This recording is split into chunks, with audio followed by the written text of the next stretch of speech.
నేను ఒంటరిని కాను.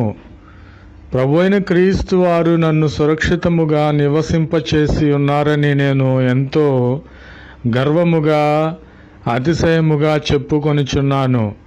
అతిశయించువాడు ఎవడైనా ఉన్నాడా?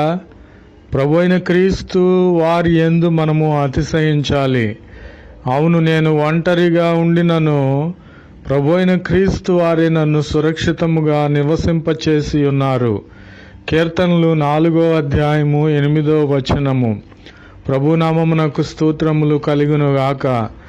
నీవు ఈ సమయంలో ఒంటరినని, నేనేమి చేయలేకపోతున్నానని, నా రోగమును బట్టి నన్ను అందరూ వదిలివేసి ఉన్నారని, నేను ఒంటరిని అని నీవు బాధపడుచున్నావేమో. నాకున్న శ్రమలను, ఇరుకులను, ఇబ్బందులను బట్టి, శత్రువులను బట్టి నేను ఒంటరినని నీవు బాధపడుచున్నావేమో. ప్రభువైన క్రీస్తు